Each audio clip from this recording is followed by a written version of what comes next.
Los trenes son máquinas bastante especiales.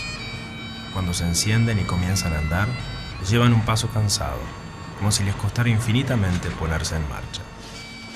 Sin embargo, siguen avanzando hasta que encuentran su ritmo, un ritmo que mantienen hasta el final, hasta el último destino.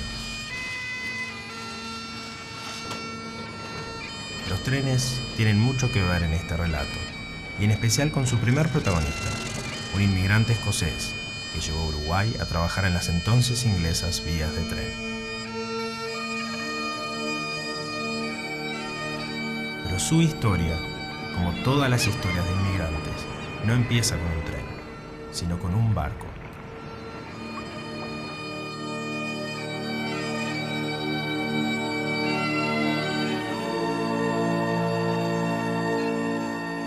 De alguna manera es como arranca el apellido Lin en Uruguay.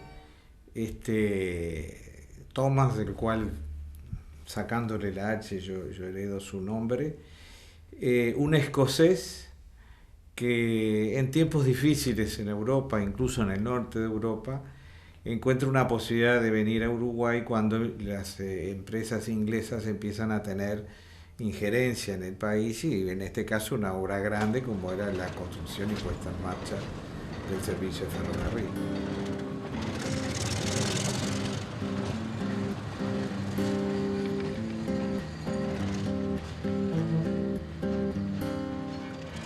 Para 1879, ya habían llegado 2.000 trabajadores. Se establecieron en la Villa Peñarol. Thomas no fue la excepción, y fue en Peñarol donde trabajó y vivió la mayor parte de su vida. Sin embargo, no se enamoró de una compatriota. En 1888 contrajo matrimonio con Isabel Preti, de origen italiano. La carta enviada por Thomas Sr. desde Paisley demostró a su futura nuera que la unión era bienvenida. Dear Isabel, I have much pleasure to congratulate you on this auspicious day of your marriage.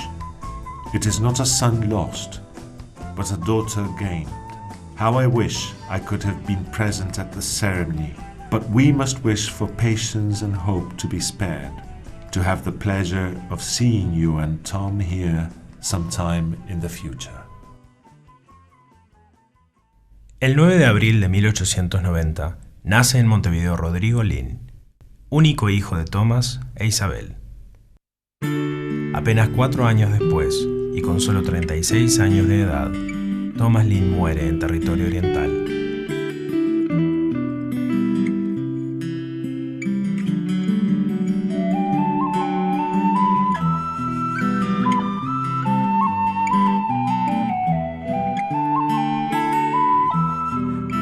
Rodrigo se va a vivir junto con su madre a la casa de sus abuelos maternos, los Preti. Un hogar que estaban bastante apretados de dinero porque mi bisabuelo era músico, era director de orquesta y violinista, pero con eso no entraba mucho a la casa. En esa época las mujeres no trabajaban, como ustedes bien saben. Entonces, para poder hacer algo, para ayudar a contribuir a mantener el hogar a flote, mi abuela y su hermana solterona que vivía ahí cosían bolsas de arpillera para alguna empresa. ¿Te das cuenta? Un trabajo bien humilde, pero no estaban preparadas para hacer otra cosa. Al cumplir 18 años, Rodrigo consigue un puesto en el Lloyds Bank, Banco de Londres y Sudamérica, y comienza a perfilarse como un gran empresario.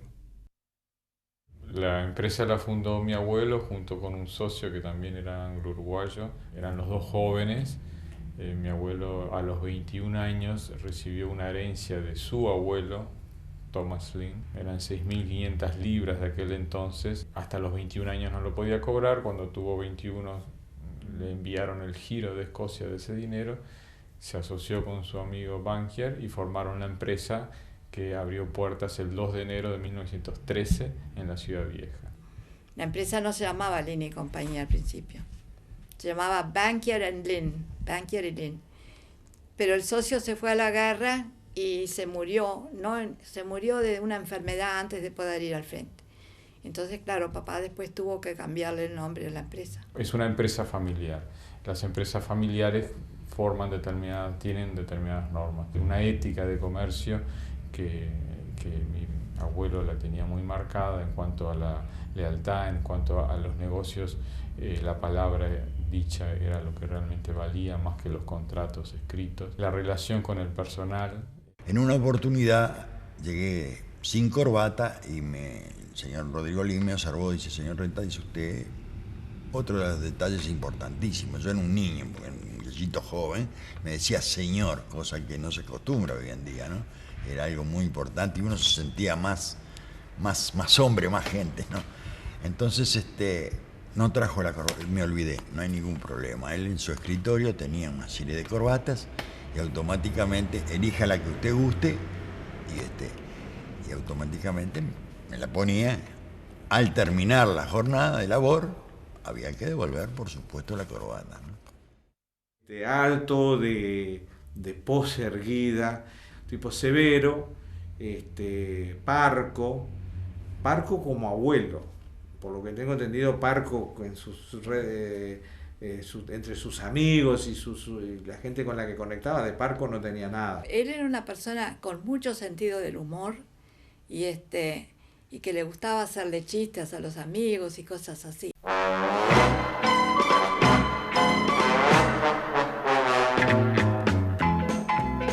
Karina Davy tenía en aquel entonces 19 años y vivía en la Ciudad Vieja. Por ser hija de un escocés, Karina frecuentaba habitualmente los eventos de la comunidad británica. Así fue que conoció a Rodrigo. Se casaron en el año 1917 y tuvieron 4 hijos: John, Mercedes, Arturo y Elena.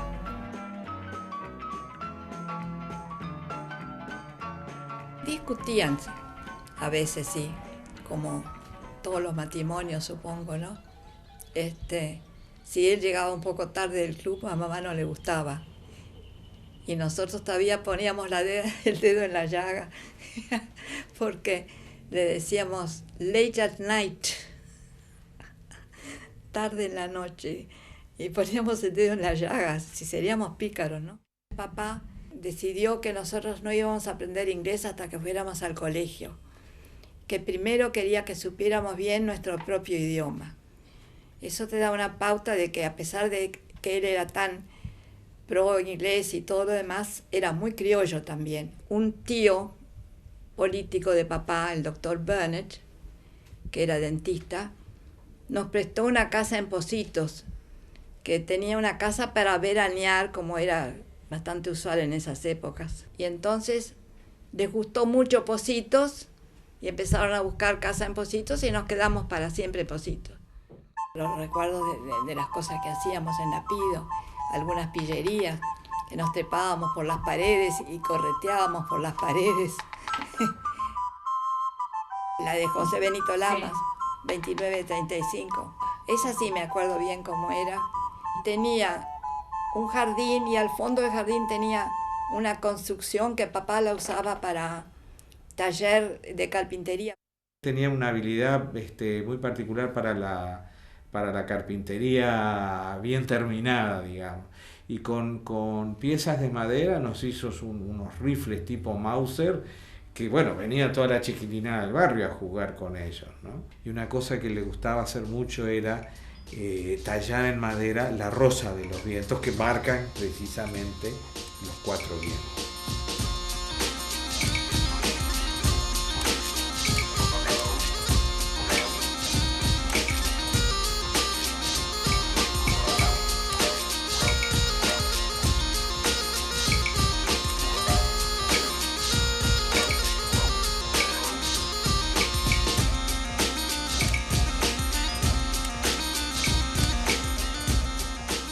Arturo, cuando tenía 18 meses, más o menos, creo, se agarró una escarlatina muy fuerte que casi se muere. Llevaron a Arturo a Colonia Suiza porque Colonia Suiza tenía fama de ser un clima muy reparador.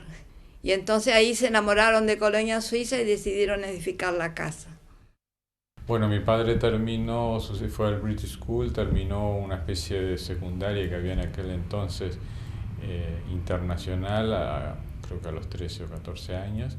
Hizo 2 años en el Elbio Fernández como también liceo, y después dejó porque le quería trabajar en la firma. Todos los de la familia que quieran trabajar en la empresa deben hacerlo desde abajo. Y una vez su abuela vino con su auto a ponerle nafta, a revisar el auto y a la que le pusieran nafta. Y mi padre estaba haciendo su aprendizaje en ese taller mecánico. Y su abuela le pidió al capataz, que vino enseguida a atenderla porque era la suegra del dueño de la empresa, y le dijo: sí, pero yo quiero que Arturo me ponga nafta al auto.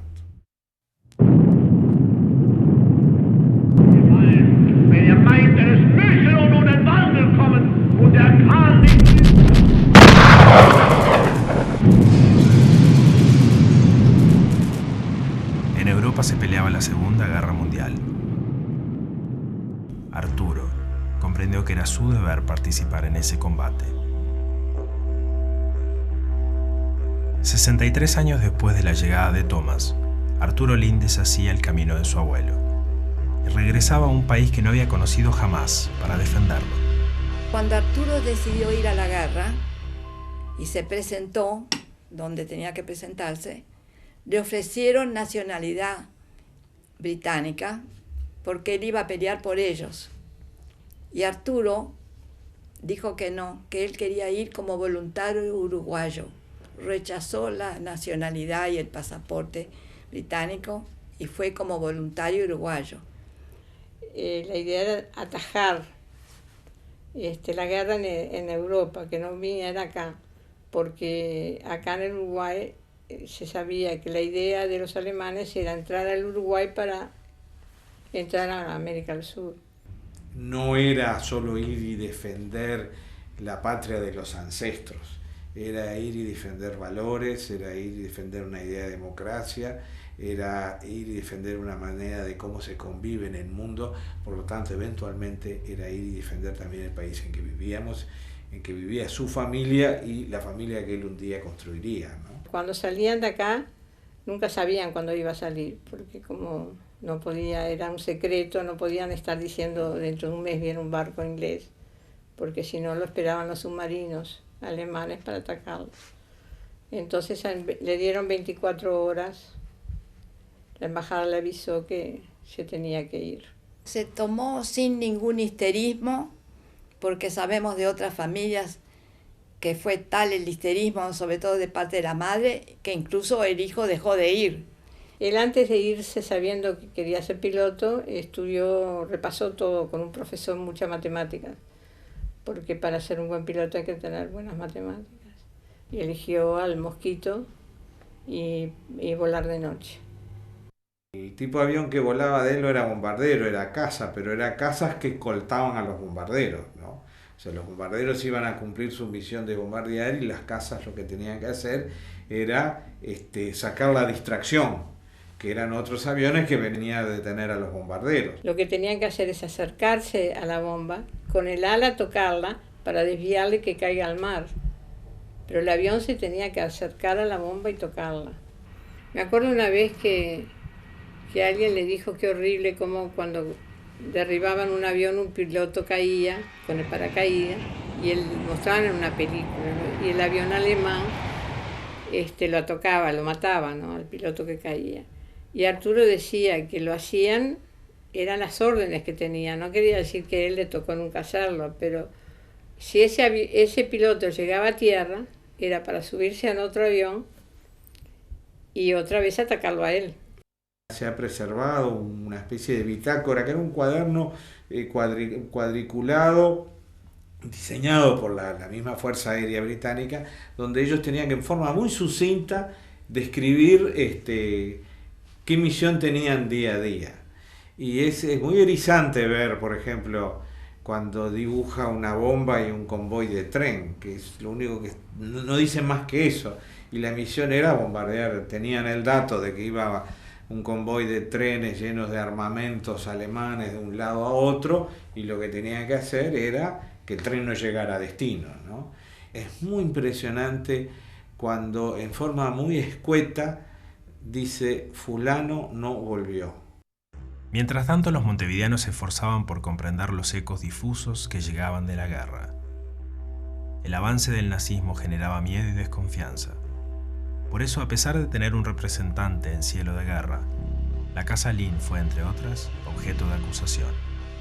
Fue una total confusión con los Line, que eran una familia alemana que tenían también empresas. Y se escribía igual que Lin, pero con una E al final. Muy alejado de estas informaciones, Arturo seguía su trabajo sin contrariar jamás su espíritu voluntarioso. Su vigor fue condecorado con la Distinguished Fly Cross. Y cuando fue condecorado, él no recibió la condecoración porque había cambiado de aeropuerto. Pero los padres le escribieron diciendo que lo habían visto en el diario, que había sido condecorado. Y entonces él ahí se enteró, y después de unos días le llegó la medalla y la carta del rey.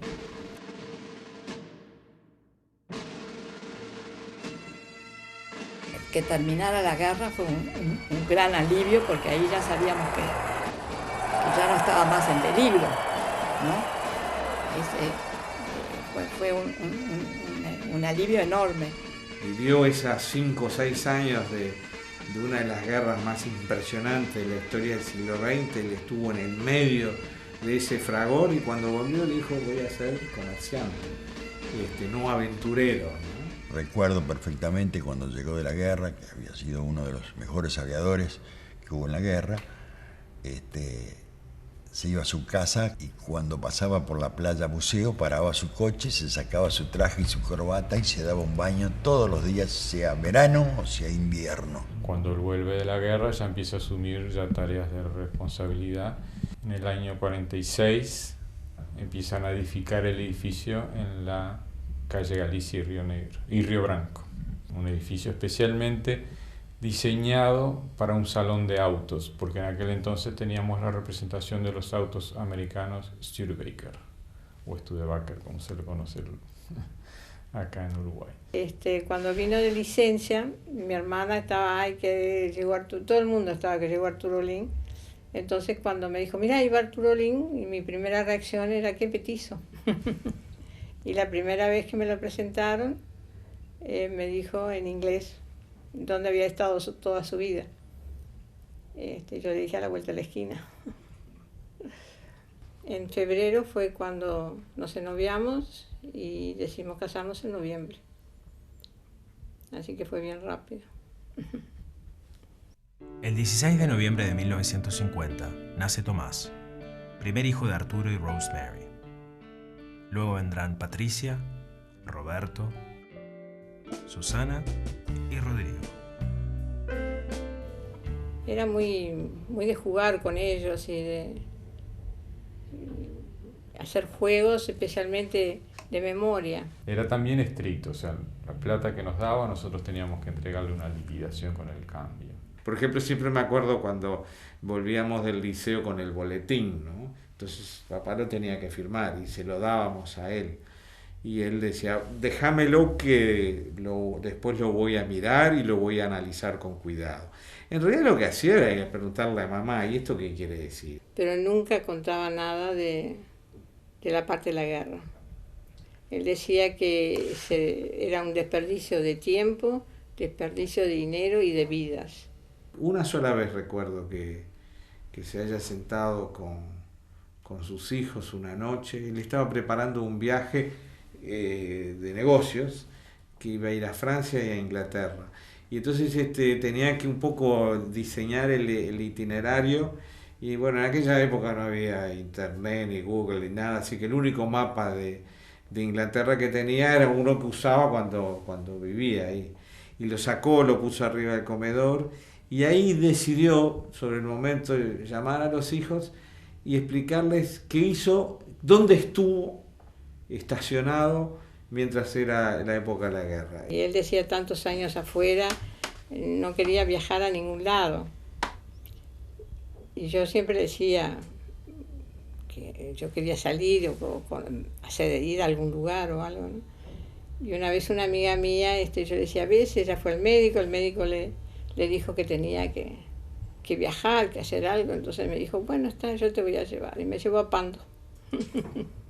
Él le gustaba mucho la manualidad, tenía un taller, tenía un placar en el pasillo que se abría y era su taller de herramientas, con un banco, con todo ordenado, era muy metódico y muy ordenado. En casa trabajaba, hacía de todo lo que había que hacer, siempre podía hacer de todo.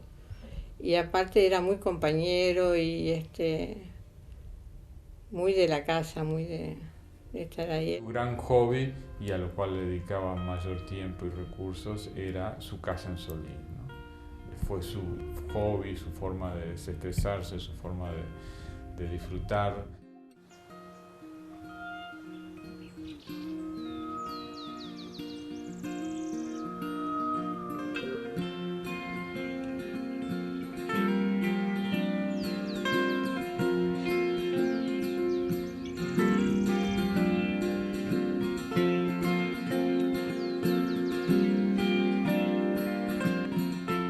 El terror que tenía Arturo durante la guerra, porque era lo que les pasaba, era quemarse, porque los aviones se incendiaban y muchos amigos se quemaron.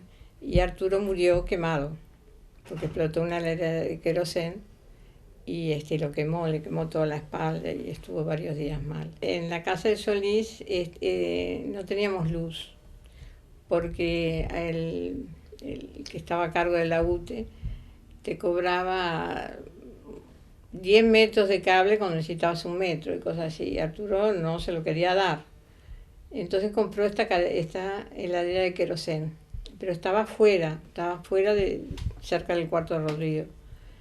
Y yo empecé a sentir un olor raro. Y fui atrás y le dije a Rodrigo, saltá por la ventana. Pero Arturo no se dio cuenta que se lo dije, entonces como la casa era de Dolmenit, agarró un palo y rompió la pared para que Rodrigo saliera, pero ya había salido. Fue un corte fuerte, dramático, ¿no? No estábamos preparados para una cosa así, pero bueno, son cosas que Dios dispone, ¿no? Pero lo que me mantuvo, lo que me ayudó, es que tenía los 5 chicos en casa. Entonces un día uno estaba bajoneado y estaba triste, entonces uno lo tenía que levantar. Cuando yo estaba mal, ellos me levantaban a mí. Entonces, y más que Rodrigo, solo tenía 11 años.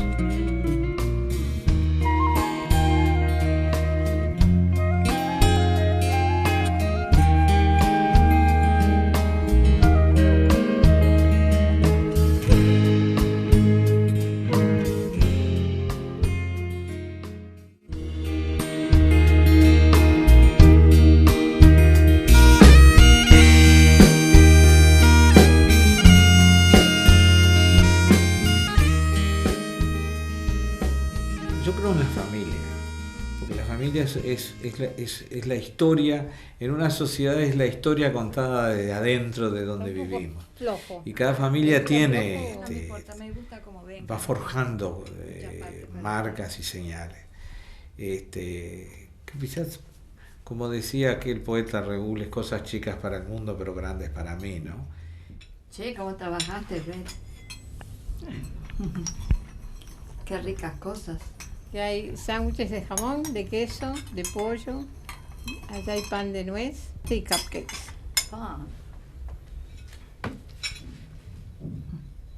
Tú cumplís en enero. Sí, cumplo 80. Los 4 vientos es una expresión que está metido en la familia. Y es esa cosa de que tú estás en un rincón del mundo, pero los 4 vientos vienen de todos lados, ¿no? Es el mundo entero.